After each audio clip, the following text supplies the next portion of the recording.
Akkam jirtu barattoonni fireeshmaanii guutummaa Itoophiyaa irratti argamtan hundi keessan dhiifama guddaa isin gaafadhaa. Torbee kana keessa viidiyoo hin hojjenne. Torbee kana keessa xiqqoo biizii ta'een ture waan ta'eef badee. Egaa har'a paartii 5 kan loojikii chapter 2 paartii 5 viidiyoo isaa qabadhee dhufeen jira. Egaa paartii kanaan waa'ee type of argumentii kan ta'an lamaan isaanii gadi fageenyaan ni ilaalla. Akkasumas dhumarratti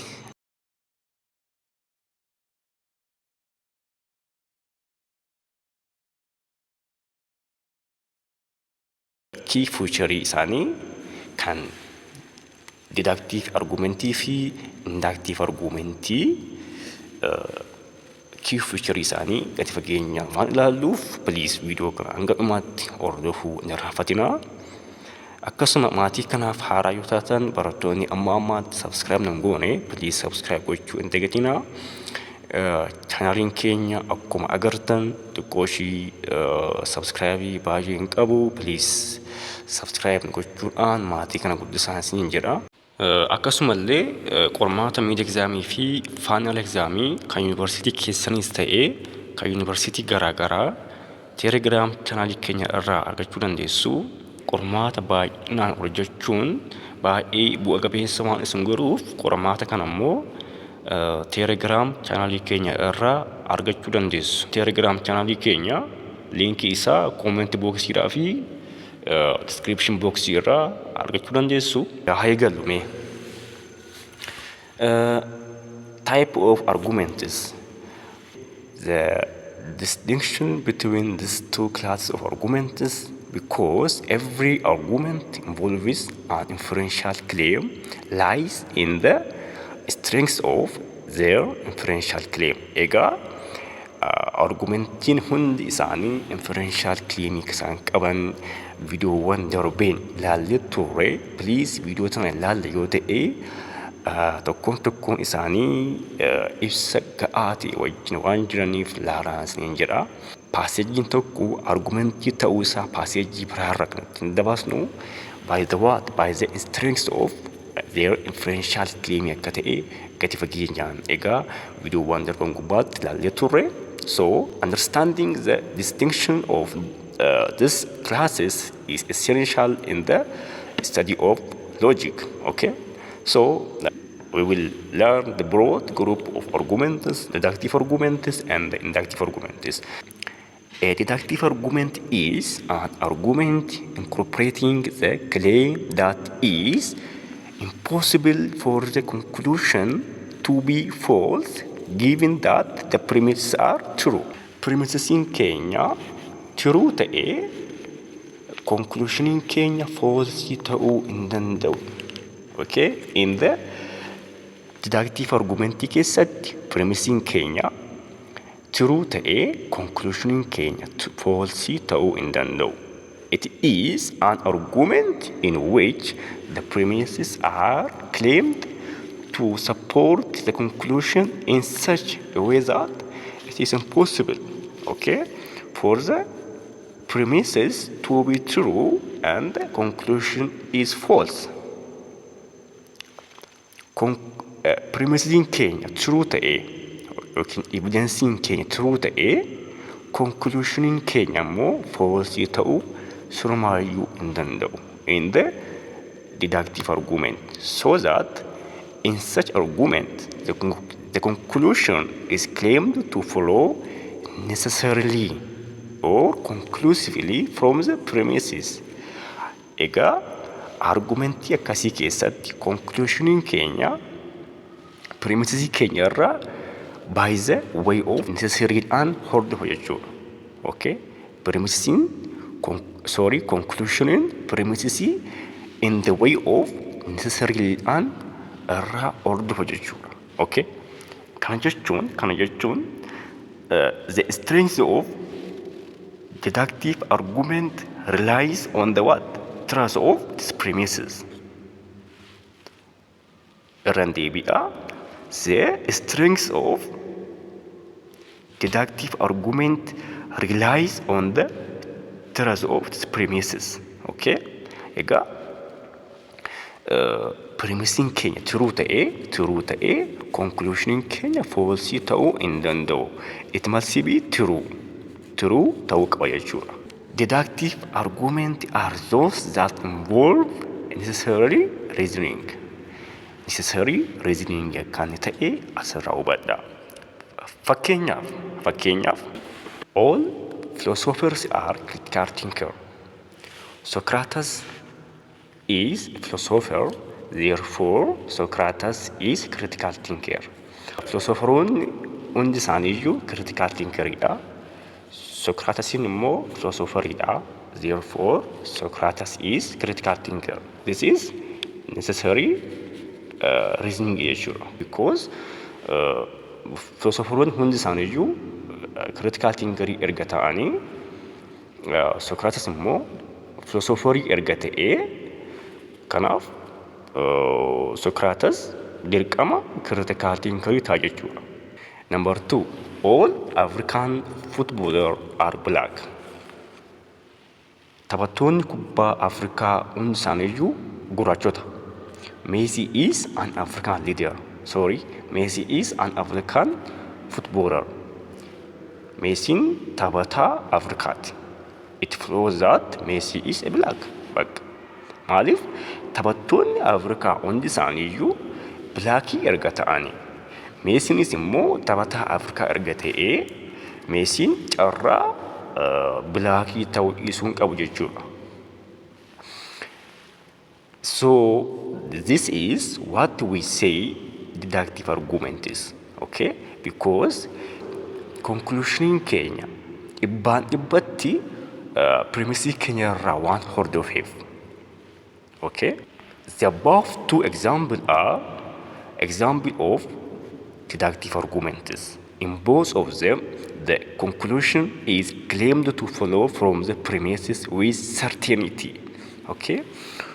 The conclusion is what? Claimed to follow from the premises with certainty. Agartani? Conclusion keenya premise keenya irraa certainty dhaan hordofa jechuudha. Okay? Or the premises are claimed to support their corresponding conclusion with strict necessity. Okay? Dirqama strict necessity dhaan conclusion keenya premise irraa hordofa jechuudha. If we, for example, assume that all philosophers are critical thinkers and that Socrates is a philosopher, then it is impossible for that Socrates not be critical thinker. Maaliif lafa kanatti philosopheroonni hundi isaaniiyyuu critical thinkerii erga ta'anii Socrates immoo philosopherii erga ta'ee Socrates philosopherii malee Socrates critical thinkerii malee wanta biraa ta'uu hin danda'u. Maaliif all waan jiruuf all philosopheroonni critical thinkerii waan ta'aniif jechuudha. Okay?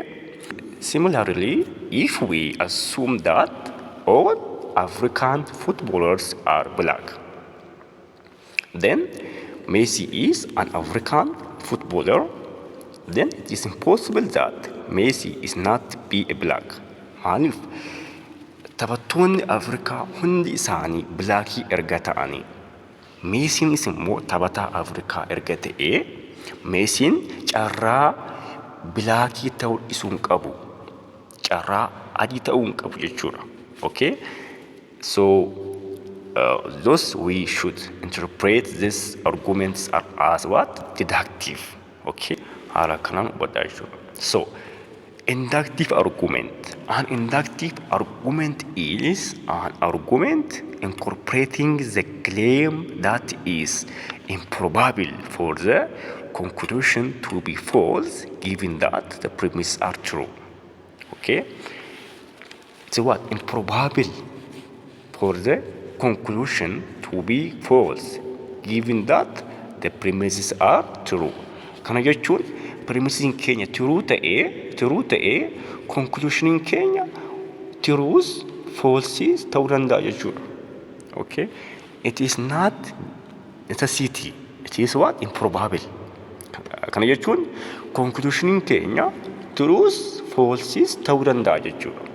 Okay, the premises are claimed to support the conclusion in such a way that it is improbable for the premises to be true and conclusion false. Okay? In such argument, the conclusion is claimed to follow only probably from the premises. Argumentii kana keessatti conclusioniin premises irraa in the way of probabilistic dha jechuudha. Okay? Kana jechuun conclusioniin keenya truths, falses ta'uu danda'a. Yoo premisiin keenya true ta'e it is either true or false ta'uu danda'a jechuudha. That is the reason why we say probabilistic reasoning. Probabilistic reasoning. So, the premises may provide some considerable evidence for the conclusion, but they do not imply, okay, necessarily support the conclusion. Premises in Kenya considerable evidence dhiyeessuu danda'a. Okay, the evidence quubsaa dhiyeessuu danda'a. Garuu for the conclusion, but they do not imply. Conclusion dhaaf garuu necessarily support gochuudhaaf dirqama hin qabu jechuudha. In this case, we might have sufficient condition, but we cannot be certain about the truth of the conclusion. Okay? However, this does not mean that the conclusion is wrong. Kana jechuun conclusion keenya wrong jechuu miti or unacceptable jechuu miti. Whereas it could be correct or acceptable, but only based on the probability. Those inductive arguments are those that involve probabilistic reasoning. Egaa inductive argumentiin probabilistic reasoning akka ta'e asirraa hubadha. Garuu deductive argumentiin immoo necessary reasoning akka ta'e hubadha jechuudha. Necessary reasoning akka ta'e hubadha. Okay? Fakkeenyaaf most African leaders are black. Most, not all. Not all. Gaggeessitoonni Afrikaa baay'een isaanii blackidha. Mandela was an African leader. Mandela African leader ture. Therefore, probably Mandela was black. Lafa kanatti most gaafa jedhu there is some African leader that cannot be what? Black. Mitire baay'ee gaafa jedhu xiqqoon jiru jechuudha. Okay? Mandelaan maybe warra xiqqoo sana keessa jiraachuu danda'a. Mandelaan warra xiqqoo sana keessa jiraachuu danda'a. Okay? Kanaaf therefore probably Mandela was a black. Okay? Otoo lafa kanatti all jedhee all African leader jedhee hin ta'a ture. Garuu asitti most waan jedheef. Kana jechuun there is some African leader that could not be a black. Example 2, almost all women are mammals. Dhibbaan dhibbatti osoo hin taane baay'inaan dubartoonni baay'een isaanii hoosiftoota. Hannah is a woman. Hannaan dubartiidha. Hence, Hannah is a mammal. So, Hannah maal ta'e jechuudha? Mammal taati jedhe. Almost, not all. So, otoo all ta'e hin ta'a tureeyyu. Garuu amma as keessatti dubartoonni xiqqoon isaanii hoosiftoota muti jechuudha. Tarii Hannaan warreen sana keessa jiraachuu dandeessi ta'a. Okay? So, this is what we say inductive arguments. Okay? Both of the above arguments are inductive. In both of them, the conclusion does not follow from the premises with strict necessity.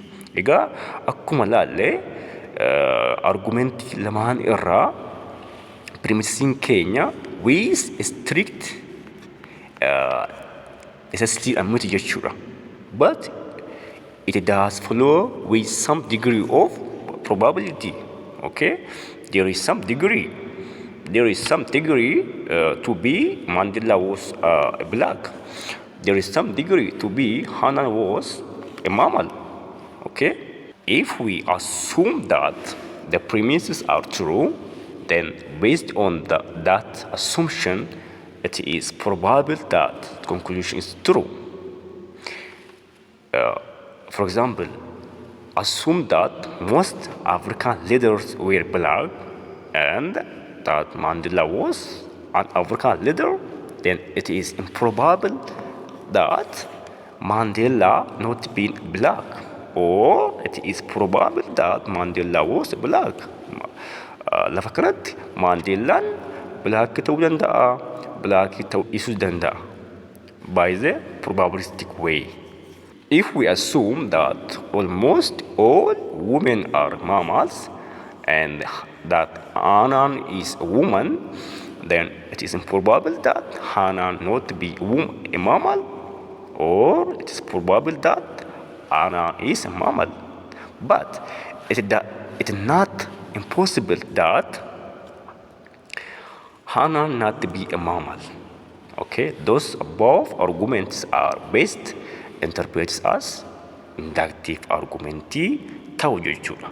So what is the key feature of deductive arguments and inductive arguments? First, the key feature of deductive argument is first necessity. Okay, the hallmark of deductive argument is that the conclusion cannot be false if the premises are true. Conclusion keenya false ta'uu hin danda'u yoo premises keenya true ta'e jechuudha. This means there is logical connection the premises to the conclusion. Premises keenya conclusion it there is a strong logical connection. Okay, there is strong logical connection between the what? Between the premises and the conclusion. Okay, akkasumallee the key feature of inductive argumentini, it is what? Probabilistic. Okay, it is probabilistic in nature. Ega inductive argumentin, it is what? Probabilistic in nature. And the second one is inductive argument is depend on generalization. Inductive argument involves generalizing from the specific instance to the broader conclusion. Inductive argument yani waan xiqqoo ta'e fudhachuudhaan gara waan bal'aa wayiitti geessa jechuudha. Okay, waan xiqqoo ta'e irraa fudhachuudhaan gara waan bal'aa wayiitti geessa. That means they take a particular observation and infer the what? The general rule. Waan xiqqoo ta'e fudhachuudhaan gara waan bal'aatti gara observation bal'aa wayiitti geessa jechuudha. Okay, so inductive argument follows the what? The generalization rule. Akkasumallee conclusion is not guaranteed. In deductive argument, conclusion is not guaranteed. Kan jechuun jechuudha. Even if the premises are true, the conclusion can still be false. Okay, conclusion keenya true yoo ta'e iyyuu premises keenya true yoo ta'e iyyuu conclusion keenya false ta'uu danda'a. So conclusion is not guaranteed. The conclusion can still be false. So in inductive argument, the conclusion is not guaranteed. Kana asitti hubadhaa jechuudha. egaa viidiyoo dhufuun differentiating deductive and inductive argument kan jedhu gadi fageenyaan ni ilaalla. Kanaaf please barattoonni aga ammaatti maatii kanaaf haara taatan please subscribe gochuun dagatinaa.